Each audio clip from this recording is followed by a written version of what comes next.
வாங்க கவி ஸ்பெஷல் கிச்சன்ல இன்னைக்கு சப்பாத்தி பூரிக்கு ஹோட்டல் மாடல்ல நம்ம வெள்ளை குருமா எப்படி செய்யறதுன்னு நம்ம பார்க்கலாம்.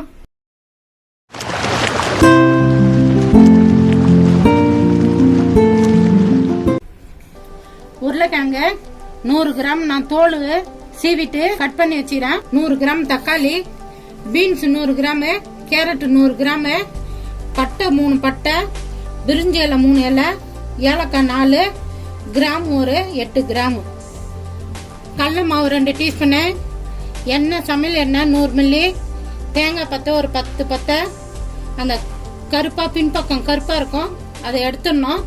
எடுத்துட்டு வெள்ளை தேங்காய் பத்தை தான் போடணும்.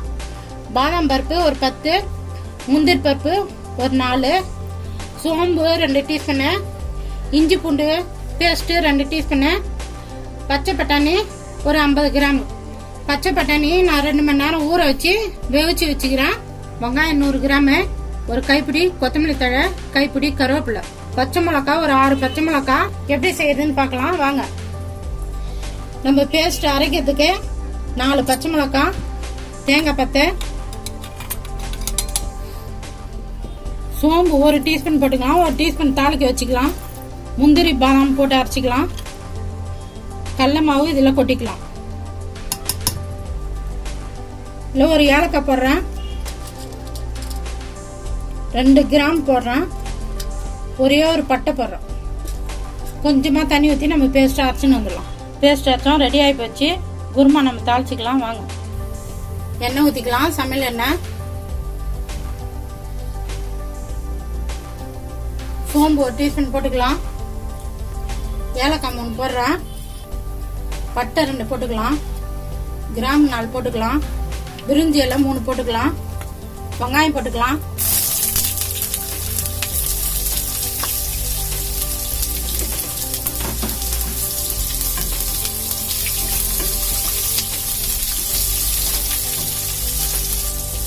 குருமாவுக்கு தகுந்த மாதிரி நம்ம உப்பு போட்டுக்கலாம். நான் 2 டீஸ்பூன் போடுறேன், சின்ன டீஸ்பூன்ல, அப்புறம் பாத்திரம் போட்டுக்கலாம். நம்ம உப்பு ஏன் முன்னாடியே போடுறோம்னா வெங்காயம் சீக்கிரமா செவரும், அதுதான் முன்னாடியே போடுறோம்.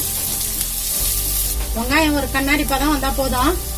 கருவேப்பிலை போட்டுக்கலாம் கைப்பிடி, பச்சை மிளகாய் 2ஆ கட் பண்ணி 2 மிளகாய் போடுறேன். நான் பச்சை மிளகாய் காரத்துக்கு தகுந்த மாதிரி போட்டுக்கிறேன், நீங்க உங்க காரத்துக்கு தகுந்த மாதிரி போட்டுங்க. இந்த வெள்ளை குருமாவுக்கு பச்சை மிளகாய் தான் காரம். தக்காளி போட்டுக்கலாம்,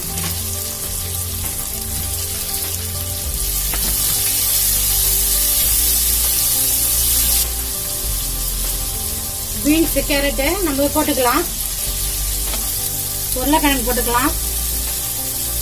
உருளைக்கிழங்கு மேல இருக்கிற தோல் சீவிட்டு பொடிசா கட் பண்ணிங்க.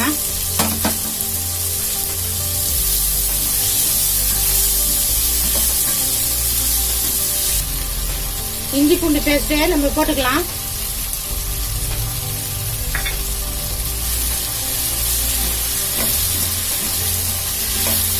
பச்சை வாசனை போட்டோம் இஞ்சி பூண்டு பேஸ்ட்.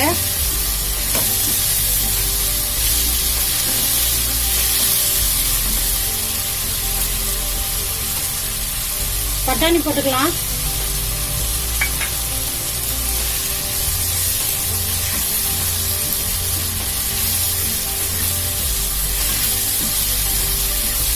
உங்களுக்கு விருப்பம் தான் நீங்க காலிஃப்ளவர் கூட சேர்த்துக்கலாம் அதுல, ஆனா நான் இப்ப சேர்க்கல.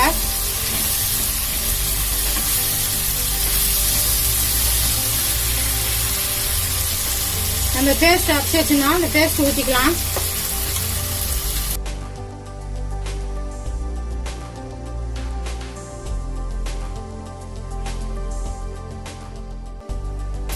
நம்ம குருமாவுக்கு தகுந்த மாதிரி நம்ம தண்ணி ஊற்றிக்கலாம், மிக்ஸி கழுவி. நான் ஏன் கடல மாவு போட்டேன்னா குருமா வந்து கொஞ்சம் திக்கு கொடுக்கும், அதுக்கு தான் கடல மாவு 2 டீஸ்பூன் நான் யூஸ் பண்ணேன். அதிகமாக யூஸ் பண்ணக்கூடாது, 2 டீஸ்பூன் தான். குழம்பு திக்கு கொடுக்கறதுக்கு தான் நான் யூஸ் பண்ணேன்.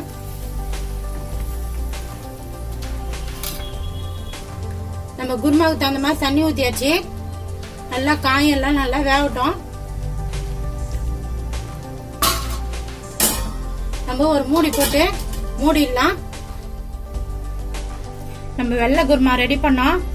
அது ரெடி ஆகிறதுக்குள்ள நம்ம சப்பாத்தி மாவு பிசைஞ்சு நம்ம சப்பாத்தி போட்டு எடுத்துடலாம். நான் 1 கிலோ கோதுமை மாவு, 50 மில்லி சமையல் எண்ணெய், தேவையான அளவு உப்பு. நம்ம மாவு எப்படி பிசைத்துன்னு பார்க்கலாம். சப்பாத்திக்கு தூள் உப்பு போடுங்க, கல் உப்பு கரையாது. தண்ணி தெளிச்சுக்கலாம்.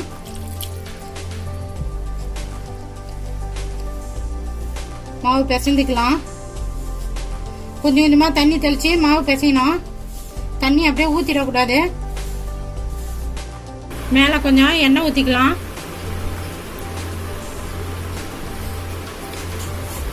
எண்ணெய் ஊத்தி நல்லா பிசைந்து ஒரு 1/2 hour நம்ம மூடி வச்சிடலாம். நல்லா ஊறட்டும். அப்பதான் சப்பாத்தி வந்து நல்லா சாஃப்டா இருக்கும். நல்லா மாவு சாப்பிட்டா பிசைந்தாச்சு. நல்லா ஊறட்டும். ஒரு தட்டு போட்டு நம்ம மூடி வச்சிடலாம். நம்ம வெள்ளை குருமா ரெடி பண்ணோம். சப்பாத்திக்கு ரெடி ஆகி போச்சு. காயெல்லாம் நல்லா வெந்துடுச்சு. கைப்பிடி கொத்தமல்லி தழை போட்டுக்கலாம்.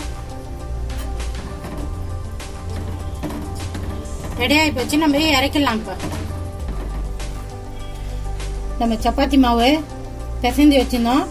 நல்லா ஊறிச்சு ஒரு 1/2 hour. நம்ம சப்பாத்தி தட்டிக்கலாம்.